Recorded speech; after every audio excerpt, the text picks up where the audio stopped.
Radhe Radhe friends, जय श्री कृष्णा। आज की वीडियो में हम लोग जानेंगे बैसाख महीने के महात्म के बारे में। और बैसाख का पावन और पवित्र महीना चल ही रहा है।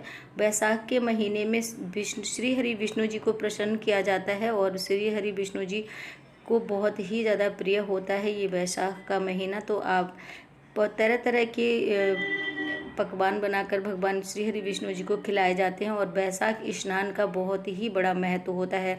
तो किस किस ने बैसाख स्नान किया है उसी के विषय में आज मैं एक आपको कहानी सुनाने वाली हूँ, तो आप लोग जरूर सुनिएगा। एक राजा था, वह बैसाख माह में प्रतिदिन ब्रह्म मुहूर्त में उठकर गंगा जी में स्नान किया करता था।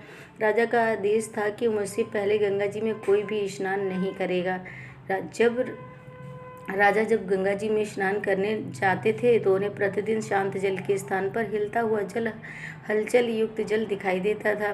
तो राजा को संदेह होता था कि निश्चय ही मुझसे पहले कोई प्रतिदिन गंगा जी में स्नान करता है। अतः राजा ने नदी के तट पर पहरेदार बिठा दिए। गंगा जी के तट पर एक वृक्ष था, उस पर एक बंदरिया रहती थी। वह प्रतिदिन राजा के स्नान करने से पूर्व स्नान करके वृक्ष पर बैठ जाती थी। इस प्रकार होते होते पूरा बैसाख का माह व्यतीत हो गया, किंतु अंतिम दिन राजा की सिपाही ने देख लिया और उस बंदरिया को पकड़कर राजा के पास ले गए और कहा कि यह बंदरिया आपसे पूर्व प्रतिदिन गंगा जी में स्नान करती थी। तो उधर राजा का एक प्रतिज्ञा थी कि यदि कोई भी स्त्री मुझसे पूर्व स्नान करती होगी तो मैं उससे विवाह कर लूँगा। इसलिए राजा को बंदरी के साथ विवाह करना ही पड़ा। बैसाख स्नान के पुण्य से बंदरी की गर्भ ठहर गया। 9 मास पूर्ण होने पर बंदरी ने राजा से पूछा कि शिशु जन्म के समय मुझे क्या करना चाहिए। तब राजा ने महल में घंटी लगवा दी और बंदरी से कहा कि जब तुम्हें दर्द हो तो उसे बजा देना, मैं संपूर्ण प्रबंध कर दूंगा। राजा की अन्य रानियां भी थीं, उसकी कोई संतान नहीं थी। बंदरी को गर्भ है यह समाचार जानकर अन्य रानियां मन ही मन बंदरी से ईर्ष्या करने लगीं और भावी संतान का नाश करने हेतु विभिन्न योजनाएं बनाने लगीं, लेकिन उनकी सारी योजनाएं जो हैं वो विफल हो गई। घंटी लगी देखकर रानी ने बंदरी से पूछा कि इसका कारण पूछा कि बंदरी ने पूरा वृत्तांत सुना दिया। रानी ने बहकाया कि एक बार घंटी बजाकर तो देख ले, राजा आते हैं या नहीं। बंदरी ने घंटी बजाई तो राजा दौड़े दौड़े महल में आए और घंटी बजाने का कारण पूछा। इस पर बंदरी ने उत्तर दिया कि मैंने तो रानियों के कहने पर घंटी बजाई थी।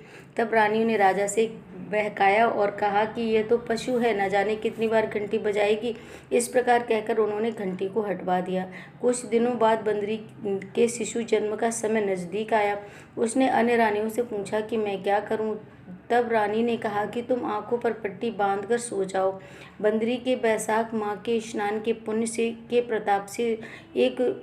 प्रताप के रूप में एक सुंदर पुत्र हुआ। शिशु के जन्म होते ही उसके रोने से पूर्व ही रानियों ने उसे एक टोकरी में रखकर दासी को दे दिया और आदेश दिया कि इसे नदी में बहाकर आओ, और शिशु के स्थान पर एक पत्थर रख दिया। राजा को भी कहलवा दिया कि बंदरी ने एक पत्थर को जन्म दिया है। राजा ने सुना तो उन्होंने भी संतोष कर लिया कि जब दूसरी रानियों की संतान नहीं है तो यह तो फिर भी बंदर है, इसके क्या ही संतान होगी।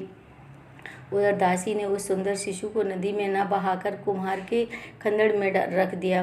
दूसरे दिन जब कुम्हारिन खंडड़ में आई तो वहाँ पर एक सुंदर शिशु को रोते हुए देखा।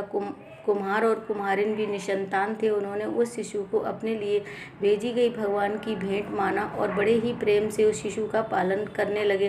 कुछ बड़ा होने पर बालक को यह ज्ञात हुआ कि वह रानी बंदरी का पुत्र है, जिसको रानियों ने मरवाना चाहा था। एक दिन वह बालक कुम्हार के बनाए हुए मिट्टी के हाथी घोड़े लेकर पनघट पर जा बैठा और दासियों को देखकर कहने लगा कि आओ रे मेरी मिट्टी के हाथी घोड़े, पानी पियो। तब जब दासियों ने यह बात सुनी तो वह हंसने लगीं और बोली कि अरे मूर्ख, कभी मिट्टी के हाथी घोड़े भी पानी पीते हैं क्या। इस पर उस बालक ने कहा कि कभी बंदरी के भी पत्थर जन्म लेता है क्या। उस बालक की यह बात दासियों ने जाकर महल में कही। तब रानियों ने दूसरे दिन विष मिलाकर लड्डू भेज दिए उस बालक को मारने के लिए, लेकिन ईश्वर की असीम अनुकंपा उसके ऊपर थी तो लड्डू गोंद और बादाम के हो गए और उन लड्डुओं को खाने से उस लड़के की मृत्यु नहीं हुई। यह समाचार दासी ने रानी को कहा और रानी ने राजा से कहकर कुम्हार को देश करवा दिया। कुम्हार वन में रहने लगा। देश निकलने के बाद वह वन में रहने लगा। तत्पश्चात अगले वर्ष चैत्र के महीने में माता गणगौर के पूजन का दिन आया तो वह बंदरी का पुत्र 108 करबे और 108 गोली लेकर तथा घड़े में पानी भरकर बगीचे के बाहर बैठ गया। उधर राजा की और साहूकार की पुत्रियां गणगौर बनाने के लिए मिट्टी लेने के लिए आईं तथा बगीचे में खेलने और झूलने लगीं। इस कारण कुछ समय बाद उन्हें प्यास लगी। तब उन्होंने उस बंदरी के पुत्र से जल पिलाने के लिए कहा तो उस बालक ने उत्तर दिया कि मेरे पास एक गोली है, उसे खाते जाओ और मेरी चारों ओर फेरी लेते जाओ, तब मैं तुम्हें जल पिलाऊंगा। इस पर पहले तो कन्याओं ने मना कर दिया, किंतु प्यास तीव्र होने के कारण वो मान गई। इस प्रकार गोली खाने और उस युवक के साथ फेरे लेने से वह गर्भवती हो गई।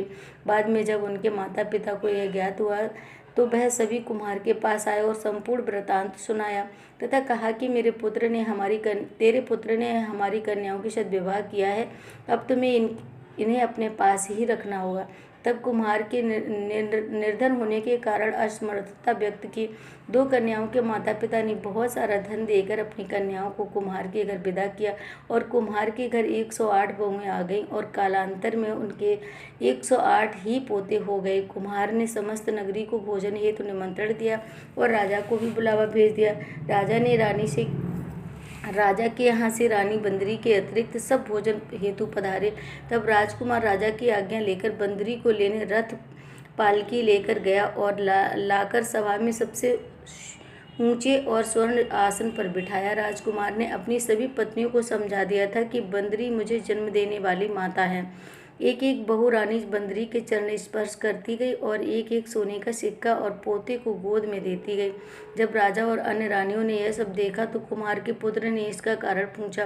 रानियों को तो संदेह होने लगा कि यह अवश्य ही बंदरी का पुत्र है, इसलिए रानी और रूठ कर राजा को कहने लगी कि कुम्हार के पुत्र ने हमारा अपमान किया है और बंदरी का सम्मान किया था, हम लोग लौट कर जा रही हैं। इधर राजा को पुत्र के जन्म का संपूर्ण रहस्य ज्ञात हो गया था, इसलिए उन्होंने रानियों को देश निकाला दिया और अपने सभी पुत्र वधू एवं पोत्रों को लेकर महल में आया और राजकुमार का राज तिलक हुआ। कुम्हार कुम्हारिन को राजकुमार ने महल में रहने के लिए निवेदन किया, किंतु वह नहीं माने। तब राजा ने उन्हें ढेर सारा धन दिया। बैसाख स्नान का इतना महत्व होता है तो सभी को बैसाख माह का स्नान करना चाहिए। बंदरी ने बैसाख स्नान किया तो उसे राजा का राज्य, पुत्र, बहुएं, पोते आदि पुत्र प्राप्त हुए। ईश्वर जैसे बंदरी को पुण्य मिला, इस प्रकार सभी को पुण्य देना। जो इस कथा को सुन रहा हो सभी की मनोकामना पूर्ण कर देना। तो देखिए बहुत ही ज़्यादा महत्व होता है बैसाख महीने का। आई होप कि आपको कहानी पसंद आई होगी। यदि पसंद आई हो तो ज़्यादा से ज़्यादा शेयर कर दीजिएगा, लाइक कर दीजिएगा और चैनल को सब्सक्राइब करके बेल बटन को ज़रूर प्रेस कर दीजिएगा। उससे आने वाले सभी वीडियोज़ की नोटिफिकेशन आप सभी को मिल जाया करें। मिलते हैं नेक्स्ट वीडियो में। राधे राधे।